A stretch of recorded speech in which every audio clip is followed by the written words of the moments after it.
Hello and a warm welcome to Forever Blues, your podcast for all things Birmingham City. My name's Neil Moxley, my co-host is Colin Tattum. We're going to crack on as per usual, get straight into it, and first our grateful thanks to Davison's Law for sponsoring this podcast.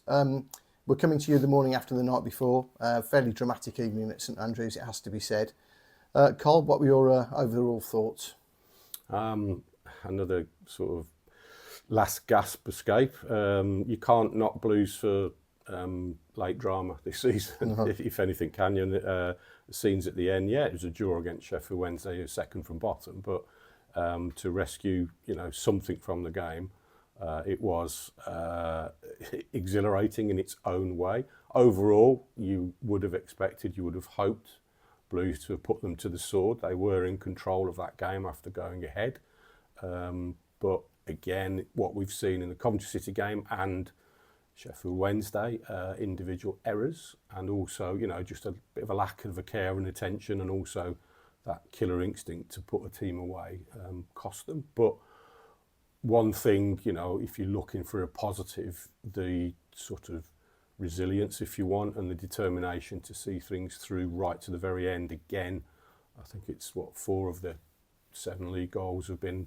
90, and then in stoppage time. So that does tell you something about the mentality of the team. But on the flip side, it also tells you something about they need to do better up to those finales, don't they? So, it was, I guess, had Blues got the equaliser in the 80th minute, there'd have been more disappointment, more angst, even though there was a heck of a lot again, as we always see on socials. But the manner of it in the 9th minute of 100 plus, that were played, you come away thinking, okay, regroup, go again Friday night. Yeah, what did you make of the manager's reaction?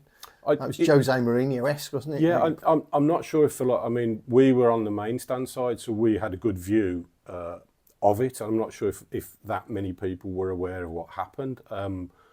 Obviously, after Demarai Gray scored, they go towards the corner flag, there's huge celebrations, and then this figure just absolutely legs it down the touchline, a la Barry Fry, jumps on the back of the players and hugs them, and then turns, and then on his way back, he just launches one of the balls that's on a cone that the ball boys put, the multi-ball system, just launches it into Blues half, then runs across the Sheffield Wednesday technical area. I'm not quite sure if he made contact, but it looked like Pete Shuttleworth, formerly Blues, was not too happy. He's like, what are you doing? And then Henrik Pedersen complained, referee yellow card, and Chris Davies just put 2 thumbs up. Yeah, I'll have that. What that showed to me, we forget a human side of it as well. Obviously, Chris Davies is feeling it. It's not gone as he or anybody would have liked over the last few games. So that goal was a huge moment of release for him, and we forget the human element of it. You imagine what he must have been going through. So to react like he did, which was wow, let's not forget that. I mean, it's not as if he doesn't want to do, or it's not as if he's not trying as well. So we do forget that a little bit, but I just felt, all those emotions, the pressure cooker that, he was probably in and going into those last few minutes, it all just came spilling out in that moment. But I hope someone's got footage of it actually, because it was quite remarkable. Yeah, I have to say, I didn't think it was for show. Actually, Good point. I genuinely thought he was caught up in the moment. Yeah, that's probably what I was getting at. Yeah. I didn't think he was doing it for Mourinho all those years ago. Was for show, and I think there was a bit of showman in Barry. There always has been, hasn't there? Yeah. But I genuinely think that he got caught up in the moment. Then I'm not saying Chris Davies hasn't got an ego. Football managers have to have. They have to have an ability to, sort of say I'm right, because they hand a team sheet over with 11 names on it every single week. So, but top and bottom of it was, I just genuinely think he got caught up in the moment. It's a good job he didn't boot the ball into the supporters, wasn't it? He would have got sent off, wouldn't he, to be honest with you? So that was quite good. So, dramatic fight back, fantastic scenes from Blues' perspective at the end. What were the big takeaways in terms of the overall picture? And we haven't spoken since Coventry, so I'm gonna bring that one into it as well, because I think they deserve to be. I think there are a couple of things that there's common themes in both I wondered what you thought.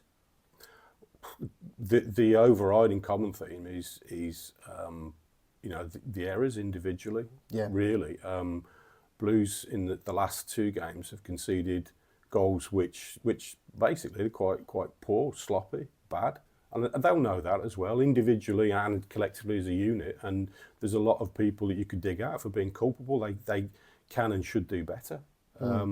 So that is a concern, and I think Chris Davies did make the point that, which is, again, people might not want to hear it, but I believe it to be true as well. Moving up a level into the Championship, if you do make mistakes, you're more likely to get punished. It's more likely to be costly for you. Yeah. And we have seen that. Also as well, again, Coventry City, I think they made the man advantage after the sending off tell. They were very good in their game management.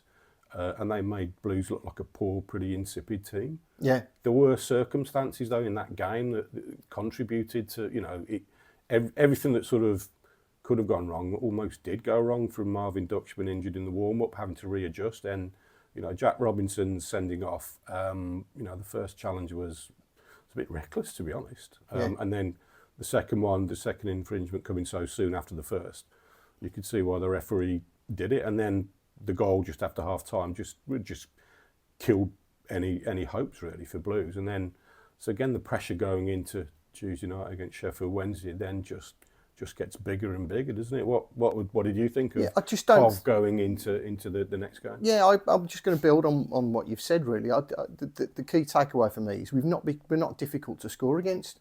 How hard are teams having to work to score against Blues? Answer, not very. Top and bottom of it was that the first goal at the CBS Arena was effectively a second play, that because they never cleared the lines for a long throw.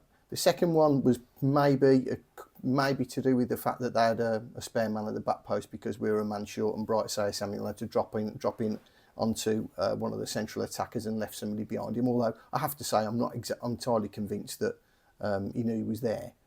And the third one, well, I mean, that was just. I'd be disappointed if our old Sunday pub team would have conceded that one, frankly. Yeah. And the big yes, I thought it was a really mature. I've seen a lot of Cov, and it was a really mature performance from them in seeing the goal out. And I think, as a neutral observer, they've taken it to another level. It's the consequence of having a pretty settled side over the last 18 months who really have got a way of playing and know how to win Championship football matches. They didn't really give Blues a sniff. They basically shut them down after they went to 2-0, and Blues looked like an absolute ragtag, bunch of assembled bodies by the end of that 90 minutes. And to be fair, they didn't have much difference on Tuesday night. They did. They got the end of it. I mean, but there were circumstances which dictated. Yeah, I wouldn't say they were ragtag on against Sheffield Wednesday. I mean, I think by the end of it they were. I mean, it was look at the back line. I mean, but it was a needs must. They had to, they were in a winning position and basically were throwing away the game. But again, 20 odd shots on target, a lot of corners, 72% possession. They were the dominant team. They were in control of that game. But at the moment, they're not seeing games out. They're making errors that are costly. And also, again, there was a couple of outstanding blocks from the young lad, Ernie Weaver, that they could have been goals. So it's not as if Blues were really, really poor and bad. But I just think that the overreaction to everything nowadays, there's no middle ground. There's no stepping back, looking things with a bit of rationale and also looking for not reasons, but factors why certain things might be happening. And Blues were in control of that game, and I think the goal, the equaliser, really seemed to rock their confidence and also affected the stadium as well. Yeah. Because it reminded me of a League One game. Sheffield Wednesday are not going to press you high. They sort of mid to low block. We were a goal up, and we had a lot of possession, and we just needed to make that pay and also just carry on playing like that. But that goal really changed a little bit of the momentum just before half time. Yeah, he said after the game. He said, to be fair to Chris Davies, he did say it afterwards. He said that he wobbled us. Yeah, he wobbled wobbled the stadium and it wobbled the team. I think because there had been, you did look at it and think, where are they going to get back into it here Wednesday? Well, it was an error, basically. And like you've said, you can't carry on doing that at this stage. So all the good work you've done for 37 minutes, I'm not saying they were massively, overwhelmingly on top, but I do get the impression that if Blues had scored a second in that time, it would have been, an interesting exercise in whether or not they could have managed the game out and seen it through. Because I genuinely think, with the experience they've got and the fact that they could just play in the middle of the park if teams are going to sit back, they can just knock it in and out. We've seen them do it to League One teams. There's no reason if they're against Championship opposition that they can't do it. So it would have been really interesting to see how they managed the game out if they'd gone a couple of goals up, because I think Sheffield Wednesday would have gone. Yeah. I think it was an easy excuse for them to make. They've not been paid. They're on the backsides. The whole club's feeling down, 2-0 down away from home. Do you know what I mean? I do entirely. On to your core celebrity, Tommy Doyle. Obviously, Chris Davies made changes for the Sheffield Wednesday game, and he dropped Peck, which is a big thing for him to do that. Yeah. How do you think Doyle did? And then obviously, when he made that triple substitution in the second half, that was another interesting talking point, shall we say? Yeah, I'm not going to say. I don't think you can dismiss Chris Davies in terms of. Sack him? No. I mean, in terms of some of the changes he makes, but I'm going to take issue with the Tommy Doyle one. He said it was pre-planned afterwards. He's got Sheffield at the time. It was 1-1. They needed. I think it was worthwhile giving him an extra 15 minutes because you can use the excuse/reason that he's not got many minutes in the legs. But for a Championship footballer who's 24, with to come off after an hour, I mean, it's not as if they can't run around for another 15 more minutes. I just don't get it. It's 1-1. He looked like he was providing a forward spark that I don't think Paik necessarily does. I think his natural inclination is to look forward and to get the ball forward quickly. And there were a couple of little instances. I know there was stuff happened, after Jay Stansfield scored the first goal, but it all came about because Tommy Doyle actually passed the ball forwards, and things happened. And the top and bottom of it to me was a lovely little knock round the corner twice for Demarai Gray in the first half. I thought he did well, Doyle. And I think he's, and I'm not, we've talked off camera about this. I'm not anti him playing Davies. I know it's against the formation he's done before, done pretty much all consistently throughout his time at Blues. But I don't mind him if he wants to play 4-3-3. And in fact, I think there's a case for it away from home. If we can play, Stansfield up on top on his own with who's got a bit of pace, because you've got a bit of pace and ball carriers in Demarai Gray and Lewis Kumas. So I think you've got, if you get outnumbered in midfield against teams with strong midfields who've got three in there, like Coventry did. I mean, interestingly, I'm not giving myself a big pat on the back, I suppose I am, but I did sort of say, we did actually say on the pod last week, Coventry's strength is midfield three. How do you think Paik and Iwata are going to go in there? Chris Davies' response was, in the press conference, I haven't seen too many people get the better of Paik and Iwata. That, mate, I agree with him. But sometimes I think you're stepping up a level, and these are seasoned Championship players. And Coventry got into the playoffs last year, should have got to the final. And that's their strength. And we're getting outnumbered in there. I just don't, I think there is a case, I think, for him to have a look at playing the three in there. But, do you think he still knows his best team? There's an element of not doing it on the hoof, but trying to assimilate new signings in as you go in a tougher league, in a tougher division. It was arguably easier to do that going into League One against the standard of opposition with a completely new squad, a new style of play.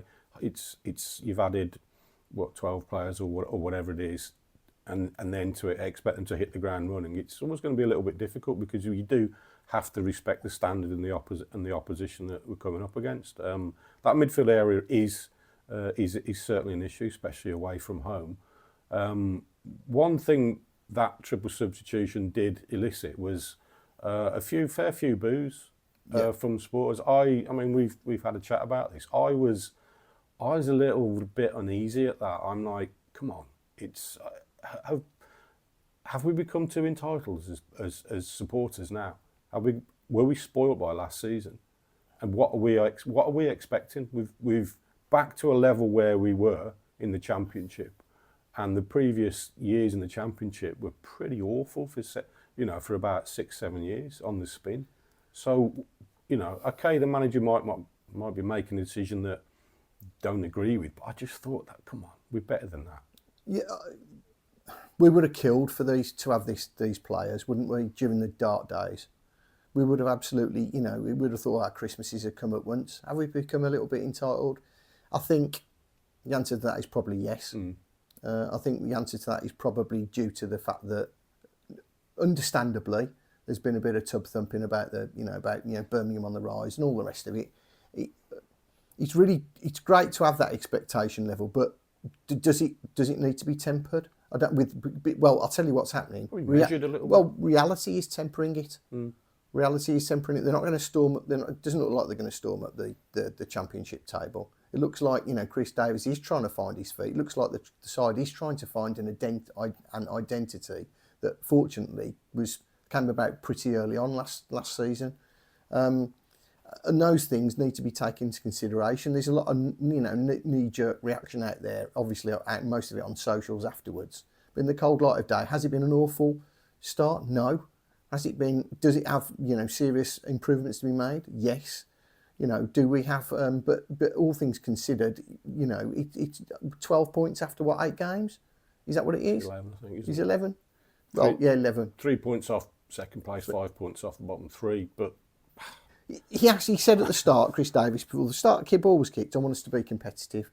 I think they are. I think they've got issues to sort out away from home, but generally speaking, they've been competitive. I mean, the games they've had away from home have been when they're all. I mean, I don't want to drop into manager speak, but Coventry away's tough. They were playoff, finalists last year. Leicester have just come down. Stoke have rebuilt. Okay, there was only 1 goal in it, but it wasn't the greatest performance of it. And Blackburn, they won. So another not very great hunting ground for us. So all things considered, where do Blues fans have to take a step back? I don't know. I'm not going to tell everybody else what to think. And to be honest with you, they pay their money. 100%. I get it, everyone's got the opinion, but I just felt that the frustration was okay, maybe at the end or whatever, but in game at the substitutions, he's doing it for a reason. He's not just doing it because to spite anybody, this, that, the other. And you could argue that at that time as well, we weren't actually probably playing particularly well. They were getting a little bit on top actually. They had a few moments. So, and if you've got substitutes, use them. I always feel as well. Yeah. So. Well, we've seen, haven't we already, that substitutes have played a massive. Well, in the last home game, we saw, But I do take what you're saying about Tommy Doyle as well. He looks to pass forward, even if it's a relatively straightforward, simple 10, 15-yard pass. It's that mindset to go forward, be progressive. Yeah. We do have to. The team does have to change that. The way that they do play to tweaks to be a bit more successful. But. The thing that I chuckled about at the end as well was how our back four ended up as. I don't think you could ever have predicted Blues back four for the last 5 minutes and into stoppage time of being Cochrane, Leonard, Iwata, Gray. And then Clara up front with Dykes and Ryan Allsop popping up in the box every couple of minutes when we got a corner. Yeah, it was crazy stuff, but they found a way. Do you know what I mean? And, it just makes me smile because we spend so much time, or coaches spend so much time, setting out teams, setting patterns of play. Going through, when needs must, they're all just lump it, get it in the box, goalkeeper, you can get up there. Do you know what I mean? The pressure does tell, and some things do drop for you. And I think that is, again, we've seen that this season and last season. So that if you want to call it a positive, ideally you don't want to be in that situation. But at least Blues can sort of drag things when it at least looks possible right at the death, which again is a trait that you hope this carries on. But flip side, you hope that in the most of the game preceding to that, they can be better in terms of seeing things out and getting not letting it get that far. Yeah, I mean, if you think about it, we've come on the wrong end of a decision against Ipswich, but we've benefited more from late goals in our favour than we have stuff going against us. And I think that's a really positive sign. It's signing any team, to be perfectly honest. So, should we talk about set pieces? Ugh, do we have to? Yeah. It was interesting. I looked at what Sheffield Wednesday did, and they set up similar to Blues. Have three players around the 6-yard box only, and the rest marking. So they were doing what Blues are doing defensively, similar. Towards the end, obviously, they were bringing on a lot of the big lads, and they were under pressure, so they just had to pack the box. Yeah. But ultimately, everyone goes on about, yes, and I don't think Blues have got great height in the team, but it's down to individuals. Doesn't matter how you set up and what have you. It's down to individuals to get to the ball first, to not lose their man. That's part of it. And unfortunately, Blues have been doing that. And also, they've not, in second phase play, they've not been great just, to clear the ball, etc. Flip side of that, again, we score from second phase, Cochrane long throw into the box. So, yeah, I don't know. I saw Jonathan Grounds come out, who's overseeing the set pieces for Sheffield Wednesday's, for the free kick that they scored their second goal from. And he was trying to shout instructions to somebody, to the players. And obviously, it's difficult to get your message across when you're trying to shout, 50, 60 yards across the pitch. The ball comes in, the lad scores, and then he just looked to the heavens and curse and everything. So, whatever he was telling the players to do, it wasn't happening. Yeah. So you can only effect so much, I guess, from the sidelines. But, I mean, yeah, and I think, a lack of height probably is having an effect, and it's probably become on the subconscious now as well. It's like, it's a set piece. Yeah. But it's an individual thing as well, and a collective thing. It's a determination to get your bonds on the ball, and isn't it really? And defend your goal, defend your box with your life. Yeah, I mean, I feel, Christoph Clark's got to turn around and say, hey lads, some of you can't head the ball other than me, because I just don't feel that anybody else is taking responsibility in there for it, quite frankly. The number of, I'll say one thing about Clara at Coventry, the number of times he was put under pump from those long throws, particularly from Van Heijwyck on the right hand side, and he this blonde head nodded them away. I mean, it was almost like a magnet to them, to be perfectly honest with you. But however, if he doesn't go anywhere near him, we've got some problems, because nobody else seems to take any responsibility for nodding the ball away. So there's a lack of physicality in that team that I have to say the recruitment department should have addressed during the summer. Have we got enough physicality in this team? I don't think we have, quite frankly. And I think it's shown up when we go away from home. But I do think you can, there are things you can do to have a word with people and say, look, Christoph's doing, he's doing all this on his own.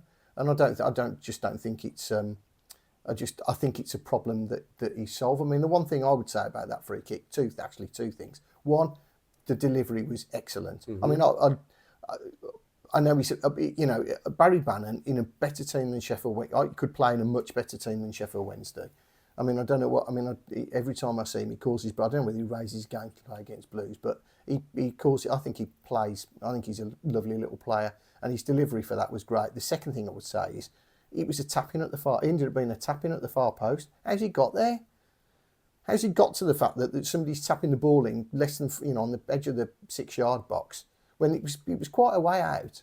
Nobody's taken any responsibility to head it. Allsop's not taken. I mean, if it was me, I'd have shoved everybody out into the penalty spot, hold the back line there, and put some responsibility on the goalkeeper. Now, to come and collect it. Now, I don't know.